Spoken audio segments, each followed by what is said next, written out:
नमस्कार साथियों, झावा हिट देख रहे हैं आप और मैं हूं सिद्धार्थ कांकरिया। इस समय हम मौजूद हैं थानला संत नगरी में, जहां पर आज हमें एक ऐसे संत का आशीर्वाद प्राप्त हुआ है जो 10 वर्ष की उम्र से ही त्याग और तपस्या की दुनिया में लगे हुए हैं।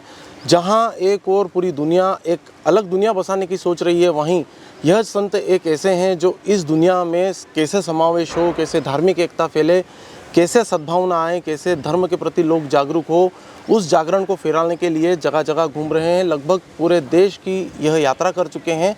हमारे साथ इस समय मौजूद है महाराज शिवम कृष्ण जी, जो वृंदावन से आते हैं। इनका जो जन्म स्थान है वह झांसी है और इनसे आज हम सारी चर्चाएं करेंगे। गुरुदेव, बहुत बहुत स्वागत है। आपने झावा हिट को समय दिया, एक छोटा सा चैनल है और इतना समय आपने उसके लिए दिया है, इसके लिए हम तहे दिल से पूरी टीम आभार मानती है।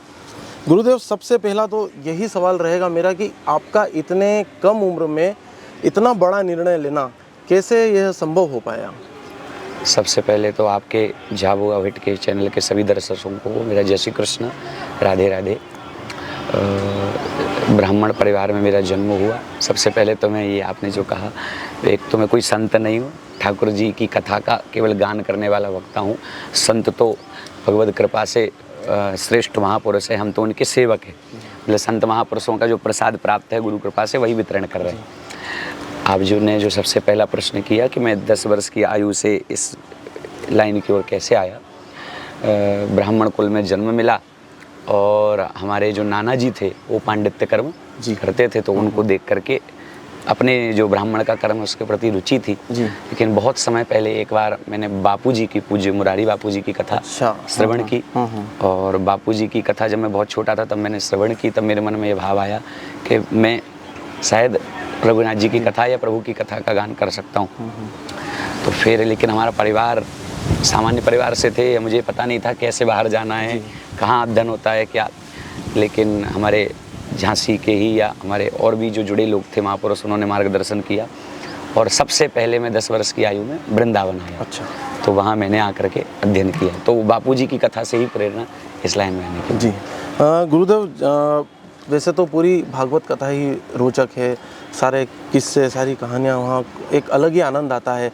पर आपकी बात करें पर्सनली, तो आपको भागवत कथा में कौन सा ऐसा विषय है जो पढ़ना और सुनाना रोचक लगता है? देखिए, वैसे तो पूरी भागवत को ही भगवान का स्वरूप कहा गया। इसमें 12 स्कंद हैं, 335 अध्याय हैं, 18,000 श्लोकों का ये पावन ग्रंथ है। लेकिन इसमें ये जो 10वां स्कंद है उसे भागवत का, भगवान का हृदय कहा गया। और उसमें भी जो रास पंचाध्यायी है उसे भागवत के पंच प्राण कहे गए। और जो गोपी गीत है 19 श्लोकों का ये गीत है, ये भागवत की आत्मा है। तो वैसे तो पूरी भागवत जैसा कि आपने कहा श्रेष्ठ है, लेकिन विशेष रूप से कृष्ण चरित्र की जब कथा गाते हैं तो वहाँ को कछु अलग ही आनंद हो। अच्छा जी। गुरुदेव, एक सवाल, संत भूमि थानला में आप आए हैं, कई संत यहाँ से निकले हैं, पहली बार संत भूमि में आपका आगमन हुआ है। दर्शकों को बता दें कि ये जो कथा है 366वीं कथा है, 365 कथा वह कर चुके हैं। लगभग 1 साल आप उसको गिन लें और 366वीं कथा का जो सौभाग्य है वो थानला में प्राप्त हुआ है। गुरुदेव, थानला एक तपोभूमि है, कैसा आपको यहाँ पर आने के बाद महसूस हुआ? देखिए, सबसे पहले तो मैं इस भूमि को प्रणाम करता हूँ क्योंकि संतों की भूमि है और संतों की जो भूमि है तो उसका प्रभाव जनमानस पर भी दिखाई पड़ता है। मैं प्रथम बार आया, लेकिन यहाँ के श्रोता और आयोजक परिवारों का जो भाव था उसे, क्योंकि मैंने इस स्थान के बारे में बहुत सुना था। मालवा में कई बार आया हूँ लेकिन थांदला पहली बार आया। लेकिन यहाँ आकर जो मैंने लोगों का भाव देखा, उसको देख करके मुझे महसूस हुआ कि वास्तविकता में ये संतों की भूमि क्यों कही जाती है। लोगों की इतनी श्रद्धा, इतना प्रेम, इतना भाव मुझे प्राप्त हुआ, तो निश्चित रूप से ये संतों की ही कृपा जी। गुरुदेव, आज प्रतिस्पर्धा का युग है। हर व्यक्ति अपने व्यवसाय में, बिजनेस में, जैसे नौकरी में लगा हुआ है। ऐसे में प्रतिस्पर्धा के दौर में परिवार को संभालना, जिम्मेदारियों को संभालना और फिर धर्म के साथ सामंजस्य बैठाना, कैसे समय निकाले आदमी, कैसे मैनेजमेंट करें, आप कुछ इसके बारे में बताएं। सबसे पहले मैं ऐसा मानता हूँ प्रतिस्पर्धा तो कोई बुरी बात नहीं है, लेकिन हमारे यहाँ कहा गया स्वार्थ भी बुरा नहीं है पर बुरा किसी का ना होवे। अच्छा, वाह, क्या ये देखिए, आप और हम सब मानव हैं, सब अपना हित चाहते हैं जी। हम भी चाहते हैं, आप भी चाहते हैं, या जिसके साथ हमें वो भी अपना हित चाहता है, या जो हमारे साथ कार्य कर रहे हैं अपने परिवार के लिए सोचना कोई बुरी बात नहीं है। लेकिन स्वार्थ वो तब तक अच्छा है जब तक हमारे स्वार्थ से किसी दूसरे का बुरा नहीं हो रहा। अच्छा, क्या बात है। स्वार्थ अगर इतना बढ़ गया कि अब आप किसी दूसरे का अहित करने पर भी विचार नहीं कर रहे हैं, है ना, तो फिर वो स्वार्थ हानिदायक है। आपने कहा कि परिवार ये सब जिम्मेदारी निभाते निभाते हम धर्म का पालन कैसे करें। सबसे पहले तो ये है कि हम जो कर रहे हैं उसको सही नीति और सही नीयत से करें, तो हमारा कर्म ही हमारी पूजा है। हमारे व्यवहार में, हमारी दैनिक दिनचर्या में और हमारे जीवन के आचरण में जी, धर्म हमारी दैनिक दिनचर्या में शामिल हो जाए। अच्छा। क्योंकि भगवान वाल्मीकि जी ने वाल्मीकि रामायण में कहा कि रामो विग्रहवान धर्म। धर्म का जो वास्तविक स्वरूप कैसा है, बोले भगवान राम को आप देखें तो पता चलेगा कि धार्मिक पुरुष कैसा हो सकता है। अब आप राम जी के चरित्र को देखेंगे, भगवान राम के जीवन को देखेंगे तो आपको मिलेगा कि एक पल में जो राजा बनने वाले थे, है ना,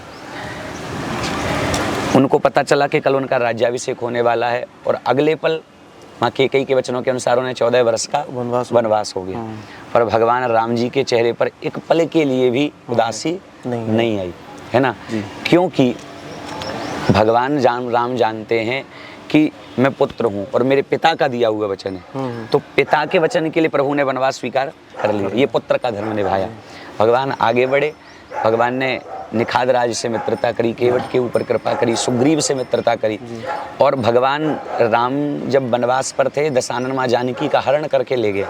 भगवान स्वयं इतने दुख में थे, वृक्षों से पूछ रहे हैं मेरी जानकी कहाँ है, लेकिन जब सुग्रीव के दुख को सुना तो भगवान अपना दुख क्या बात भूल गए। ये है मित्र का धर्म। भगवान ने मित्र का धर्म निभाया। और जब युद्ध अवश्यम भावी हो गया जी, कि अब तो बिल्कुल तय है रावण से युद्ध को, तो भगवान ने अंगद को कहा, अंगद एक बार जाकर और रावण को समझाओ। कैसे?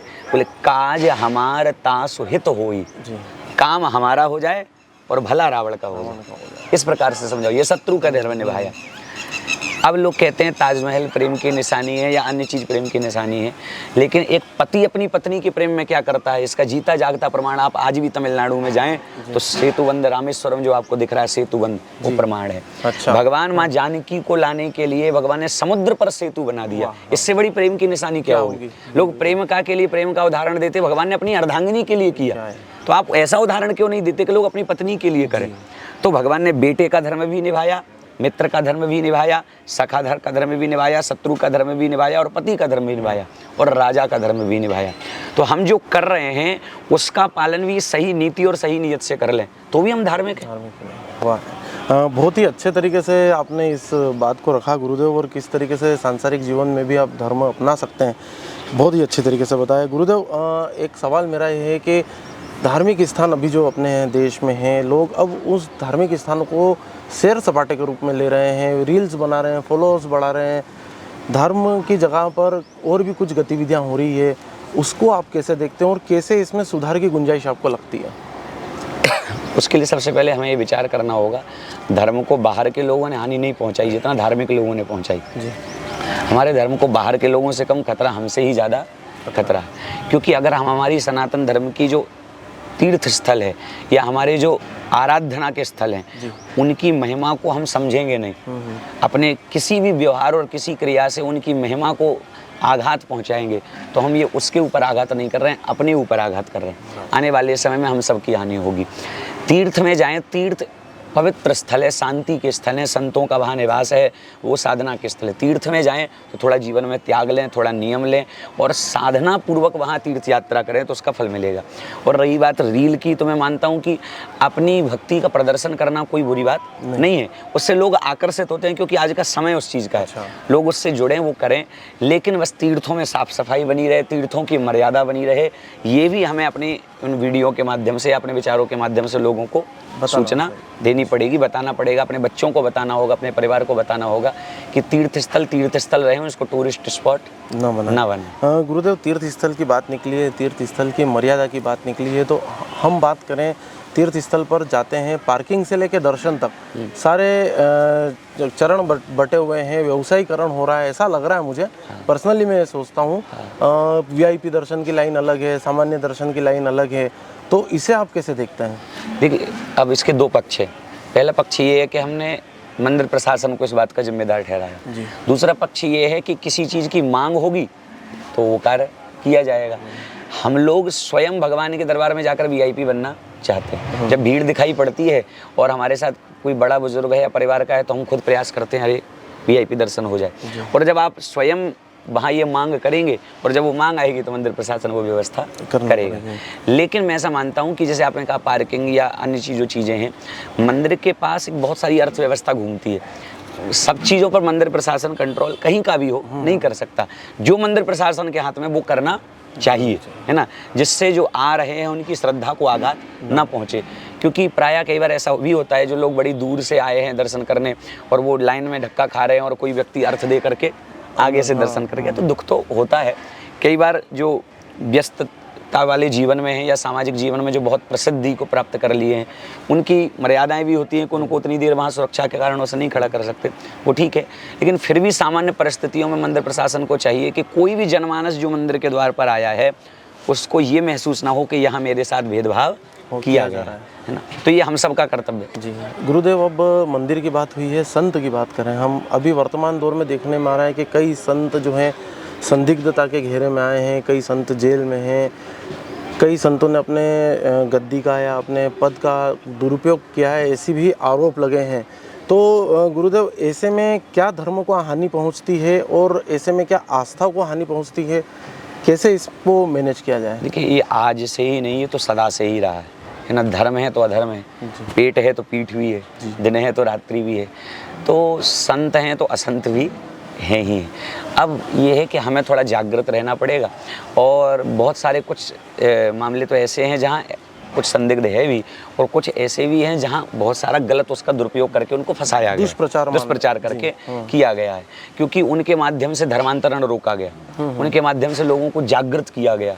तो फिर क्या होता है कि जब जो सनातन धर्म के या हिंदू धर्म के विरोधी लोग हैं उनको लगता है कि इनको किसी भी प्रकार से दुष्प्रचारित करके बदनाम कर दो तो ये जो कार्य कर पा रहे हैं, इनको जो इतनी लाखों या करोड़ों की भीड़ सुन रही है वो ना हो पाए।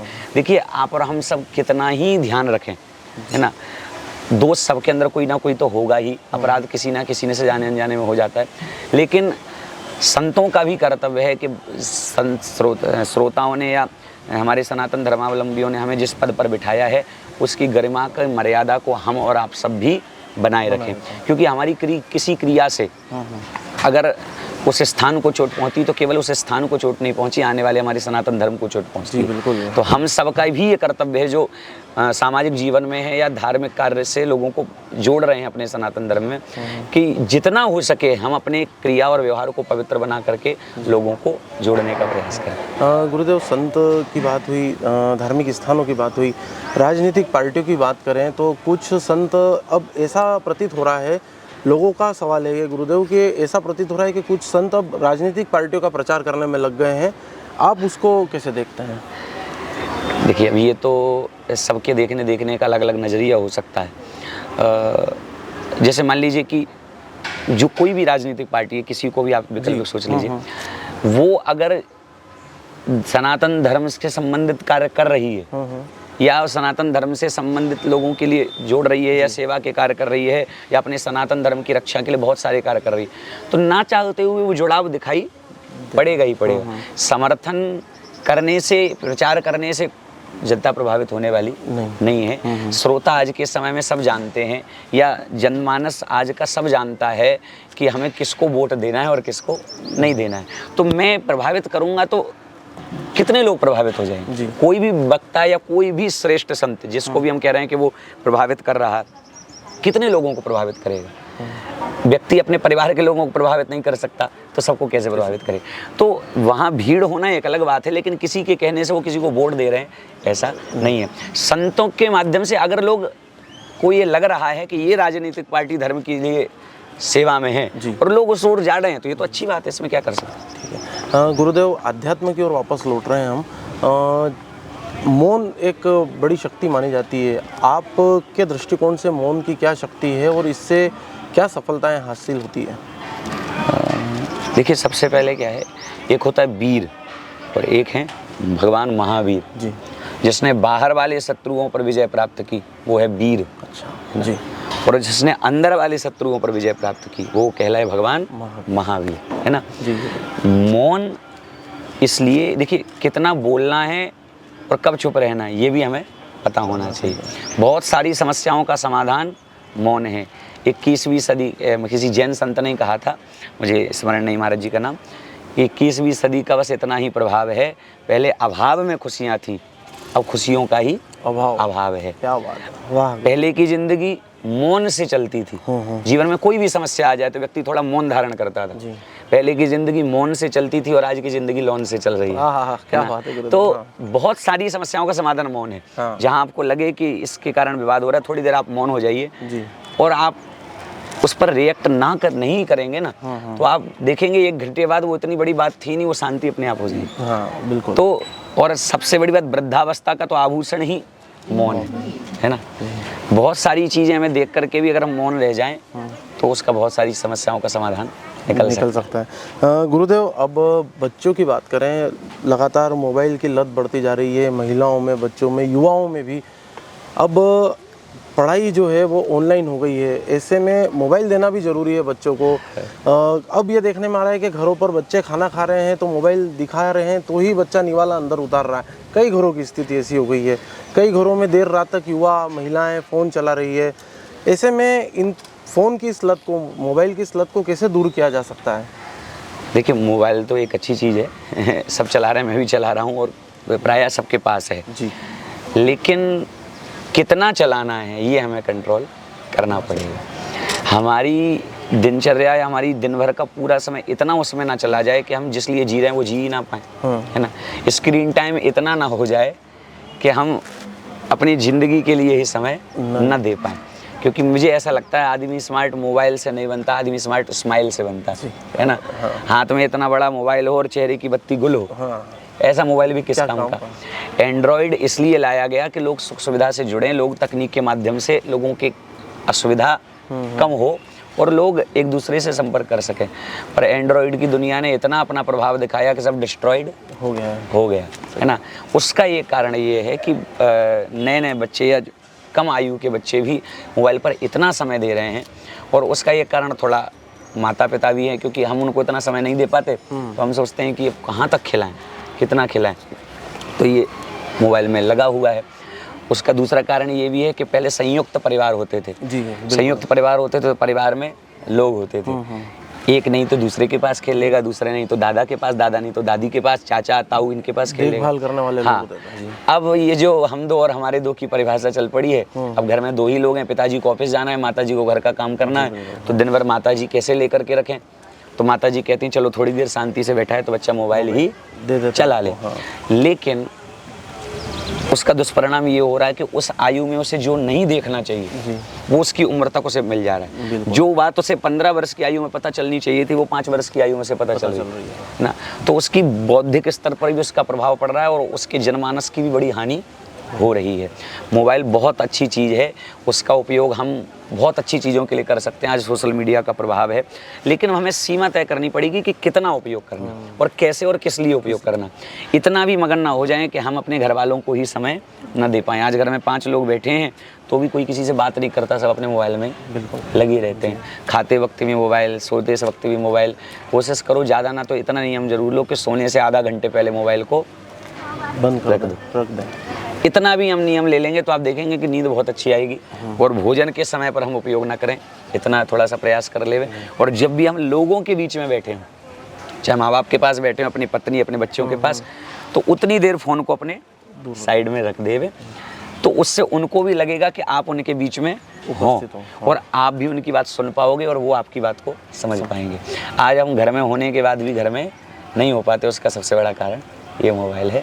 तो उसका कितना उपयोग करना है ये बस हम थोड़ा सा प्रयास कर लें, उसको संयम कर लें तो बहुत अच्छी चीज़ है। गुरुदेव, मानसिक तनाव की बात करें, काफ़ी लोग डिप्रेशन में जा रहे हैं। एक डिप्रेशन शब्द ही नया सुनने में आता है और इस डिप्रेशन के कारण कई परिवार बर्बाद हो गए हैं और इस डिप्रेशन के पीछे की कारण जो हमने जाने हैं उसमें जैसे एक सट्टे की लत है, नशे की लत है, अन्य कोई ऐसे दुरुपयोग जो ऐसे व्यक्ति जो इसमें पड़ जाता है ऐसी चीज़ों में, उसके कारण डिप्रेशन में चला जाता है। क्या ये डिप्रेशन है और कैसे इससे दूर रहा जाए, जो युवा अभी इसमें पड़े हुए जाता था? देखो, युवाओं में और बच्चों में तो सबसे पहले डिप्रेशन का पहला कारण मैं मानता हूँ कि माँ बाप अपनी इच्छाओं को उनके ऊपर थोप रहे हैं। पहला कारण, बच्चा जन्म नहीं लेता उससे पहले ही हम सोच लेते हैं कि बच्चे को ये बनाना है ना। और हम जिस दिन से उसकी पढ़ाई शुरू करवाते हैं उस दिन से ही हमारे मन में रहता है कि इसको या तो इंजीनियर बनाना या डॉक्टर बनाना है या ये बनाना। उससे कभी हम ये नहीं पूछते कि आखिर वो क्या करना चाहता है। अपनी इच्छाओं के तले हम उसको बाहर पढ़ने भेजते हैं और जरा से भी उसके अंक कम आ गए तो उसको इतना भय होता है कि उसको लगता है कि मैं अपने माँ बाप को कैसे बताऊं। तो बच्चे जो चीज़ बतानी चाहिए वो छुपाना शुरू करते हैं, वो दबाना शुरू करते हैं। और जब व्यक्ति तनाव में होता है तो फिर धीरे धीरे वो गलत संगत में पड़ता है। और जब गलत संगत में पड़ता है तो फिर गलत आदतें लगती है, नशे किया या अन्य इस प्रकार के जो नशे इस समय समाज में चल रहे हैं। तो सबसे पहला काम माँ बाप को चाहिए कि अपने बच्चों से बात करें और उनको जितनी सफलता में खुश होना सिखाएं, ऐसी असफलता में उनको हारते वक्त दुखी ना होना ये भी उनको समझाएं कि असफलता अगर हो जाए तो क्या हो जाए। क्योंकि आप और हम सब यहाँ हैं, कोई भी पेरेंट्स हो, विचार करेंगे तो हमने और आपने न जाने कितनी बार असफलताएं मिली है, पर हमारे माता पिता ने हमको सदा मोटिवेट किया कि बेटा कोई बात नहीं, छोटी सी बात है, यहीं पर जीवन खत्म नहीं हुआ ना। अरे एक कक्षा में अगर हम फेल भी हो गए या एक बार हम किसी इंटरव्यू में पास नहीं हुए तो कोई हमारा जीवन थोड़ी समाप्त हो गया। जीवन बहुत बड़ा है, अपार असीमित हमारे लिए संभावनाएं हैं और रास्ता खुलेगा। तो हम जब उनको ऐसे प्रेरित करेंगे ना तो हमारे बच्चे समझेंगे कि हमारे माता पिता हमारे लिए हैं। तो फिर वो बाहर वालों से उतना कनेक्ट नहीं करेंगे। और जब हम उनको इतना समय नहीं देते, हम उनकी बात नहीं समझते तो फिर वो नशे में पड़ते हैं, गलत आदतों में पड़ते हैं। तो डिप्रेशन का सबसे बड़ा कारण ये है। हमें चाहिए कि हम अपने बच्चों के पास बैठें, वो क्या कर रहे हैं, कहाँ जा रहे हैं, कहाँ उठ रहे हैं, बैठ रहे हैं, उस बात पर हम थोड़ा ध्यान भी रखें, है ना। और उनसे संवाद करें, डांटें नहीं, संवाद करें। आप उनकी बात समझेंगे तो निश्चित रूप से मानकर चलिए कि वो आपकी बात को समझेंगे और इन चीज़ों से बच्चे बचेंगे। महाराज जी, एक बात है कि कर्म का सिद्धांत जी, हम मानते हैं कि कर्म का सिद्धांत है, कर्म पलट कर आता है, फिर कुछ अगर किसी ने गलत करा है तो उसको वापस से सज़ा मिलती है। पर प्राय देखने में आ रहा है अभी जो कि कई लोग ऐसे हैं जो कर्म के सिद्धांत पे नहीं चल रहे हैं, अच्छे कर्म नहीं कर रहे हैं। मैं नहीं कह रहा हूँ कि उनके साथ बुरा नहीं हो रहा है, पर लोग इंतजार में रहते हैं कि वो इतना गलत कर रहा है, उसके साथ अभी तक क्यों नहीं कुछ हुआ है, क्या ऊपर वाला है या नहीं है, सवाल उठने लग जाते हैं। कर्म के 3 विभाग हैं जी, है ना। क्रियमाण कर्म, संचित कर्म और प्रारब्ध कर्म। अच्छा, क्रियमाण कर्म ये है कि जो हम वर्तमान में कर रहे हैं, ठीक है। प्रारब्ध कर्म वो हैं जो पिछले जन्म के हैं, जिसके कारण आपको और हम सबको जन्म मिलता है। और कुछ होते हैं संचित कर्म, अच्छा, जो बच जाते हैं, जो कई जन्मों तक हमारा पीछा नहीं छोड़ते। उदाहरण से समझे, जैसे एक धनुष और बाण है ना। धनुष पर जो बाण चला हुआ है, जो चल चुका वो तो चल चुका, अब उसमें कुछ नहीं कर सकते, वो प्रारब्ध हो गया। दूसरा है जो हम हाथ में ले चुके हैं, ये क्रियमाण कर्म है। ये हमारे हाथ में है कि अब हमें इसको कहाँ चलाना है। और जो संचित, उसमें संचित इकट्ठा हो गया। तो क्या होता है कि कुछ कर्म ऐसे जिनका फल तुरंत के तुरंत मिल जाता है, कुछ फल ऐसे, कर्म के फल ऐसे हैं जो कई जन्मों तक पीछा नहीं छोड़ते। जैसे उदाहरण समझिए, जैसे हम बीमार हो जाएं, है ना, और कोई बहुत बड़ी बीमारी हो जाए, डॉक्टर के पास अस्पताल में परिवार वाले एडमिट करा दें, लेकिन हम 2-4 दिन जैसी ड्रिप चढ़ी और इंजेक्शन लगे, हम तुरंत लगने लगते हैं हम स्वस्थ हो गए। और हमें क्या लगता है बस जल्दी सब छुट्टी मिल जाए, हो जाए, यहाँ से मैं घर भेज दें। फिर डॉक्टर कहता है अभी नहीं, अभी आपको कम से कम 3-4 दिन तो रहना ही पड़ेगा। वो कहता है नहीं नहीं, मुझे तो घर के खाने की याद आ रही, परिवार वालों के पास जाना है, आप तो दवा लिख दो, मैं सारा ये जो आप लोग का रूल्स है वो फॉलो करूँगा, यहाँ से छोड़ दो। तो हम वहाँ से छुट्टी हो गई, यहाँ आ गए, लेकिन यहाँ आने के बाद भी वो हमें सेवन करना पड़ रहा है। लेकिन अगर जरा सा भी मिसमैच हुआ तो फिर बीमार हो जाते हैं, फिर एडमिट कराना पड़ जाता है। ऐसे ही पिछले जन्मों में कई बार क्या होता है कि इतना कर्मों के कारण हमारे जीवन में दुख या सुख आता है, तो हम कहते हैं भगवान बस इस बार बहुत हो गया, कुछ छोड़ दो, आगे हम भोग लेंगे, अभी इस बार के लिए इतना ही बहुत है। अच्छा, तो अगला जन्म, क्योंकि प्रारब्ध को भोगने, कर्म को भोगने के लिए ये अगला जन्म है, चाहे अच्छे कर्म हो चाहे बुरे कर्म। अच्छे कर्मों का पुण्य फल है सुख और बुरे कर्मों का पुण्य फल है दुख। अगर आपने अच्छे कर्म भी किए हैं तो भी आपको अगले जन्म सुखपूर्वक भोगना, और बुरे कर्म किए हैं तो उसके फल में दुख भोगना। लेकिन अगर आप चाहते हैं कि आगे कुछ ना भोगना पड़े या आगे जन्म मरण के चक्कर से बचना है, तो आप निष्काम भाव से कर्म करो। अच्छे कर्म करने के बाद भी उसका फल भी गोविंद को ही समर्पित, वो मुझे नहीं चाहिए, क्या बात। तो आपको अगले जन्म का चक्कर ही नहीं। तो क्या होता है कि पिछले जन्म का प्रारब्ध ऐसा है कि जिसके जीवन में आपको आज संपन्नता दिख रही है, निश्चित मान के चलो कि जरूर उसके जीवन में अभी कोई ना कोई ऐसा हुआ है जिसके पुण्य का अभी तक वो खा रहा। अच्छा। जिस दिन वो पुण्य का समाप्त होगा, वहाँ अर्श से फर्श पर आने में देर नहीं लगेगी और कर्मों का निर्णय होता ही होता है। गुरुदेव, बस अब आखिरी सवाल है मेरा। जी भैया। मृत्यु अटल सत्य है जी, मृत्यु आना है, सबको पता है। सबको। मृत्यु से लोग डरते हैं, क्यों डरते हैं मृत्यु से लोग? देखिए, अब मृत्यु लोक है, काल है, क्योंकि व्यक्ति की कामनाएं और इच्छाएं इतनी हैं कि उसके कारण व्यक्ति को लगता है कि अरे ये तो मैं कर ही नहीं पाया, ये तो मैं कर ही नहीं पाया, और मैं चला गया तो क्या होगा, है ना। लेकिन सच तो ये है कि संसार अपनी गति से चल रहा है। एक बाल्टी में आप पानी भरें, उसमें सीख डालें या कोई भी चीज़ आप डालें, तो आप देखेंगे वो जो खाली जगह है उस पर उसको सीख ने या डंडे ने भर लिया, जैसे ही आप बाहर निकालेंगे वो अपने आप उसको वापस भर देगा। ठीक उसी तरह हमें लगता है कि हम नहीं होंगे तो क्या होगा। व्यक्ति बहुत आगे की सोच रहा है ना, उसके लिए ही तो ये सारी पॉलिसी है, बीमा है, परिवार के लिए सोच रहा। लेकिन सच तो ये है कि आप नहीं थे तब भी सब चल रहा था, आप हों तब भी सब चल रहा है, और आप नहीं रहोगे तब भी सब चलेगा। तो हमें क्या करना है, व्यक्ति भविष्य के लिए सोच रहा है, वर्तमान को नहीं जी रहा है ना। एक व्यक्ति को कचरे के ढेर में हीरा मिल गया, तो हीरा मिलने के बाद भी वो और कचरे के ढेर में हीरा ढूंढने लगा, और हीरा मिलने के बाद भी सारी जिंदगी कचड़े के ढेर में और हीरा ढूंढता रहा, और एक दिन मर गया। लेकिन वो जो हीरा था उसका भोग नहीं कर पाया। कहने का अर्थ ये है कि हमें जो मिला है हम उसका महत्व नहीं समझते, जो नहीं मिला उसके चक्कर में भागते रहते हैं और कामनाएं करते रहते हैं, इसलिए हमें काल का भय रहता है। वर्तमान में आप जिएंगे तो आपको इतनी संतुष्टि रहेगी कि आपको आज भी जाना पड़ जाए तो आपको कोई चिंता नहीं। चिंताएं और कामनाएं व्यक्ति की इतनी असीमित हैं कि जब तक वो चिता पर अंतिम सांस भी गिन रहा है तो भी उसे लगता है कि ये अधूरा रह गया, ये अधूरा रह गया, अब क्या होगा, अब क्या होगा। लेकिन भैया मृत्यु तो अटल सत्य, जन्म है तो मरण है, कोई भी हो, आया है सो जाएगा, चाहे राजा रंक फकीर, कोई सिंहासन चढ़ चला, कोई बंधा जंजीर। किसी शायर के शब्द हैं कि तुम में रूठ जाने की ये आदत कहाँ से आ गई, ये मरीज़े हिज्र जुर्रत कहाँ से आ गई, कल तक तो सुना था ना उठा जाता है बिस्तर से, आज दुनिया से उठ गए वो ताकत कहाँ से आ गई। क्या बात है, क्या बात है। तो ये जाना तो सबका है, हम हैं, आप हैं, कोई रह पाए नहीं रह पाए। तो आप वर्तमान में जितना जीने का प्रयास करेंगे, जहाँ हो जो मिला है उसका महत्व समझोगे, जो लोग आपके पास हैं उनका महत्व समझोगे, तो आप खुश रह पाओगे और आप वर्तमान का आनंद ले पाओगे। हमारे पास जो नहीं है हम उसके ऊपर ज़्यादा ध्यान देते हैं, और जो होता है उनका महत्व नहीं समझते, इसलिए परेशान है, इसलिए काल का भय। बहुत अच्छी बातें बताई गुरुदेव ने, काफ़ी समय दिया गुरुदेव ने हमें, और सारी सांसारिक जीवन में किस तरीके से मैनेजमेंट करना है समय का, बच्चों के साथ कैसे रहना है, धर्म के लिए कैसे समय निकालना है, राजनीतिक बात भी हुई और धार्मिक स्थानों की भी बात हुई है। आपकी इस इंटरव्यू के बारे में क्या राय है, कमेंट बॉक्स में ज़रूर बताएं। ताज़ा जानकारी और अपडेट के लिए देखते रहिए झाबुआ हिट। नमस्कार।